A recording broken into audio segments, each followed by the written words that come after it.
তারিখ রাতে যে ঘটনাটা ঘটেছিল আপনাদের পরিবারের, আপনার বাবা রাতে মার্ডার হয়েছিল, সে ব্যাপারে তো 4 জন এখনো পর্যন্ত অ্যারেস্ট হয়েছে। বাকি যে আসামিগণ আছে তাদেরকে আপনারা কি চাইছেন? আমরা চাইছি তারাও দ্রুত যেন অ্যারেস্ট হয়, তারা শাস্তি পায়। তারা যে ঘটনাটা আমাদের রবিবার দিন ঘটিয়েছে, বাড়ির থেকে একজনকে মারলো, মেরে ডাক করিয়ে তাকে যেভাবে কুপিয়ে সামনে একটা স্ত্রীর সামনে তাকে কুপিয়ে মারা হয়েছে।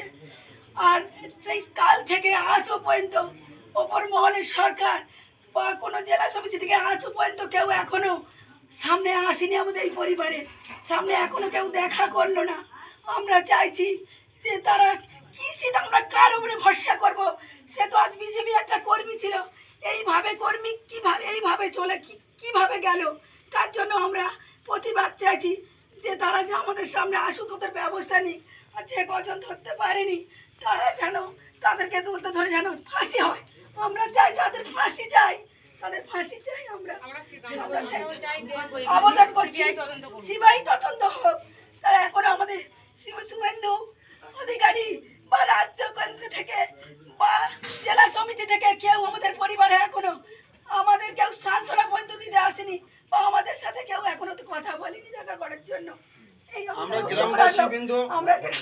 আমরা গ্রামবাসী বিন্দু আমরা চাইছি এই যে রাজ্য সরকার আছে, রাজ্য সরকার এই পরিবারটার পাশে এসে দাঁড়াক বা পরিবারটার একটা চাকরির ব্যবস্থা যেন করিয়ে দেয়।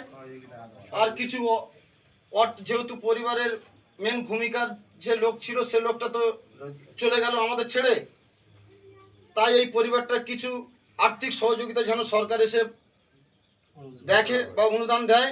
আর একটা চাকরির ব্যবস্থা করলে আমরা গ্রামবাসী বৃন্দ এই পরিবারটার পাশে আছি, থাকবো। আমরা চাইছি সরকার এসে এই পরিবারটার পাশে সহযোগিতা করুন। যাদেরকে ধরেছে তাদের ঠিক আছে, আরো যারা এখনো বাকি আছে তাদের জন্য অতি অবশ্যই তাদের জন্য ধরে ফাঁসি দেওয়া হয়।